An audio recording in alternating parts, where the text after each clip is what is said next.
Hello friends, आप सभी का स्वागत है मेरे YouTube channel Hindi learning in easy way पर। पिछली वीडियो में हमने रस की परिभाषा तथा श्रृंगार रस की परिभाषा व उसके भेदों को पढ़ा था।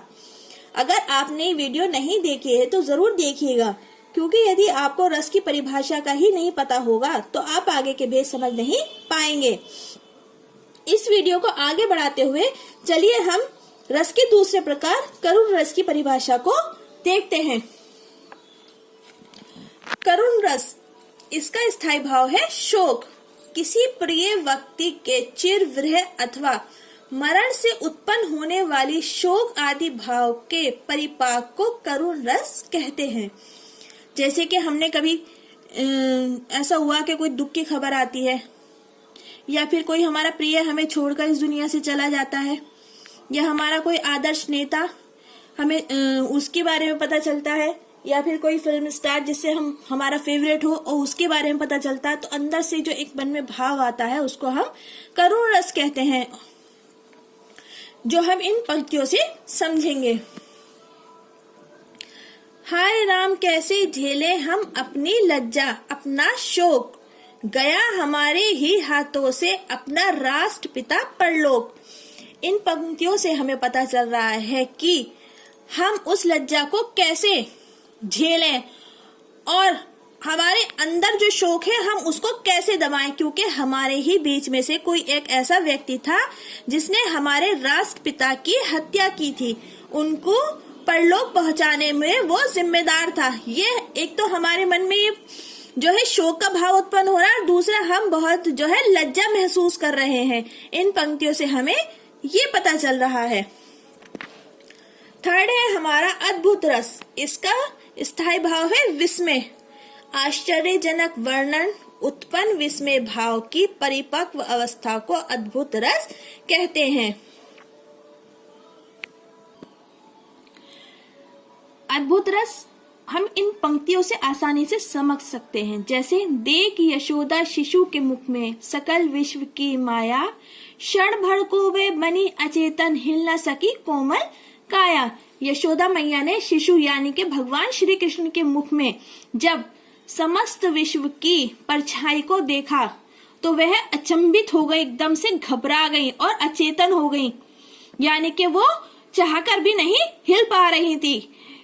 क्यों? क्योंकि एक छोटे से बालक के मुख में जब ये सब देखा तो उनके लिए अचंभा था, ये सब कैसे हो रहा था। तो यहाँ कौन सा रस उत्पन्न हुआ?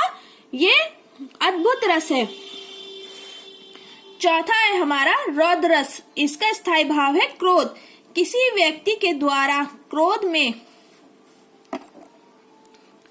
किए अपमान आदि के उत्पन्न भाव की परिपक्व अवस्था को रौद्र रस कहते हैं। जैसे श्री कृष्ण के वचन सुन अर्जुन क्रोध से जलने लगे, सब शोक अपना भूलकर कलतल युगल मलने लगे।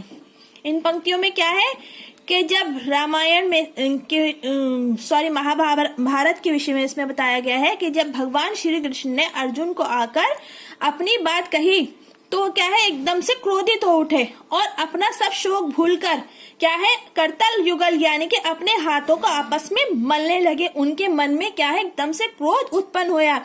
ये कौन सा रस है? रौद्र रस है। यहाँ पर माता पिता का अपमान या शिक्षक का अपमान या अपने से बड़ों का अपमान जहां पर हो वहां ये रौद्र रस होता है। पांचवा हमारा है वीर रस। इसका स्थायी भाव क्या है? उत्साह। उत्साह नामक स्थायी भाव जब विभावादि के संयोग से परिपक्व होकर रस के रूप में परिणत होता है, वही वीर रस कहलाता है। जैसे मानव समाज में अरुण पड़ा, जल जंतु बीज हो वरुण पड़ा, इस तरह भभकता राणा था, मानो सर्पों में गरुण पड़ा। क्या है इसमें? महाराणा प्रताप जो है, राणा यानी कि महाराणा प्रताप की वीरता का उल्लेख किया गया है, जो उन देश प्रेम के लिए या फिर जो हमारे अंदर देश प्रेम से संबंधित कविता पढ़ने के बाद जो एक उत्साह मन में आता है उसको क्या कहते हैं? वीर रस कहते हैं। छठा हमारा है हास्य रस। इसका स्थायी भाव है हास्य। विकृति, आकार, वाणी, वेश, चेष्टा आदि के वर्णन से उत्पन्न हास्य की परिपक्व अवस्था को हास्य रस कहते हैं। जैसे बतरस लालच लाल की मुरली धरी लुकाए, सोह करे बोहिन हंसे देनी कहे नाटी जाए। बतरस यानी कि बात करने की लालसा में नायिका ने नायक की मुरली को क्या है, छुपा दिया है। और जब नायक ने आकर उनसे पूछा कि मेरी मुरली कहाँ है, तो वो अपनी भौहों के इशारे से, अपने कंधों के इशारों से बातें कर रही हैं या फिर उनकी भौहें हंस रही हैं। ये सब क्या है? ये सब हास्य रस का उदाहरण है। भरत मुनि ने हास्य रस के 8 भेदों का उल्लेख किया है। 7वां है हमारा भयानक रस। इसका क्या है स्थायी भाव? भय। किसी भयानक दृश्य को देखने से उत्पन्न भय की परिपक्व अवस्था को भयानक रस कहते हैं। ये भय हमारा क्या है? किसी जानवर को देख के भी उत्पन्न हो सकता है, अंधेरी जगह या डरावनी जगह या हॉरर मूवी, कुछ भी हम देख लें एकदम से डर आता है ना, उसी के बारे में बात हो रही है। एक और अजगर ही लाकी, एक और मगराए, विकल बटोही बीच ही पदो मूर्छा खाए। ये इसका बहुत सुंदर उदाहरण है। 8 है हमारा विभत रस। इसका स्थायी भाव है घृणा। जुगुप्सा नामक स्थायी भाव विभादी भावों के द्वारा जब परिपक्व अवस्था में होता है तब विभत रस होता है। इसका उदाहरण है जैसे आंखें निकाल उड़ जाते, क्षणभर उड़कर आ जाते, शव जीभ खींच कोवे, चुभला चुभला कर खाते, भोजन के श्वान लगे मुर्दे थे, भरपूर लेटे खा मांस लेते थे, चटनी सम बहते बेटे।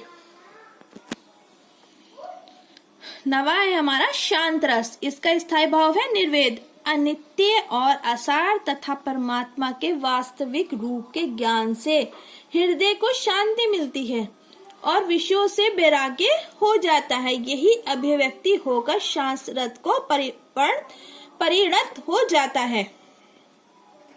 यानी कि कह रहे हैं कि जब हम ऊपर वाले के भजनों में विलीन हो जाते हैं या फिर उसके बारे में बातें करने लगते हैं या उसमें खो जाते हैं तो हमारे मन को जो शांति या सुख प्राप्त होती है वो रस क्या कहलाता है? हमारा शांत रस कहलाता है। जैसे देखी मैंने आज जरा, हो जावेगी क्या ऐसी मेरी ही यशोधरा, हाय मिलेगा मिट्टी में वह वर्ण सुवर्ण खरा, सूख जावेगा मेरा उपवन जो है आज हरा भरा। वात्सल्य रस। वात्सल्य रस यह हमारा 10वां रस है और इसका स्थायी भाव है स्नेह। छोटे बालकों के बाल सुलभ मानसिक क्रियाकलापों के वर्णन से उत्पन्न प्रेम की परिपक्व अवस्था को वात्सल्य रस कहते हैं। यह प्रेम माता या बालक के बीच होता है। श्रृंगार रस में नायक और नायिका के प्रेम के बारे में बताया गया था और इस रस के अंदर माता और बालक की प्रेम अवस्था के बारे में बताया गया है। जैसे माँ खादी की चादर दे दे मैं गाधी बन जाऊंगा, सब मित्रों के साथ बैठकर रघुपति राघव गाऊंगा। इसमें जो है एक बालक जब एक हट करता है अपने माँ से और उस माँ के मन में जो भाव उत्पन्न होते हैं, एक प्रेम उत्पन्न होता है अपने बालक के प्रति, उसको क्या कहते हैं? हम स्नेह कहते हैं। वात्सल्य रस क्या है? बहुत ज्यादा इम्पोर्टेंट है। श्रृंगार रस और वात्सल्य रस में से बहुत ज्यादा प्रश्न पूछे जाते हैं, इसलिए इसे ध्यान से पढ़िएगा, कंफ्यूज मत होइएगा। श्रृंगार रस में नायिका नायक के प्रेम की विषय में बताया जाता है और वात्सल्य रस में माता और बालक के स्नेह प्रेम के बारे में बताया जाता है। भक्ति रस। इसका स्थायी भाव क्या है? अनुराग। इस रस में ईश्वर की अनुरक्ति और अनुराग का वर्णन रहता है। जैसे कि हमें इसके नाम से ही पता चल रहा है कि ईश्वर की भक्ति जब हम करते हैं या कोई पूजा कर रहे हैं या कोई और कार्य कर रहे हैं तो एक मन में अनुराग पैदा होता है, तो उसको क्या कहते हैं? हम भक्ति रस कहते हैं। जैसे उलट नाम जपत जग जाना, बाल्मीकि भय ब्रह्म समाना। ठीक है, यहाँ पर हमारे रस पूरे होते हैं, परंतु मैं आपको एक और बात बताना चाहूंगी। भरत मुनि ने 8 ही रस माने हैं। शांत रस नवा तथा 10वां और 11वां रस के रूप में कर्मश वात्सल्य रस तथा भक्ति रस को माना जाता है। क्या कहते हैं कि भरत मुनि ने तो केवल 8 ही रस को माना था। अगर आपको मेरी वीडियो पसंद आई हो, समझ में आई हो, इस वीडियो को पूरा देखिएगा, स्किप मत कीजिएगा। ये बहुत ही महत्वपूर्ण विषय है आगामी बोर्ड परीक्षा के लिए भी और हमारे आगामी प्रतियोगिता परीक्षाओं के लिए भी। इस वीडियो को स्किप मत कीजिएगा। आप लोग वीडियो देखते हैं परंतु सब्सक्राइब नहीं करते हैं तो चैनल को सब्सक्राइब भी करिएगा, लाइक करिएगा, शेयर करिएगा। धन्यवाद।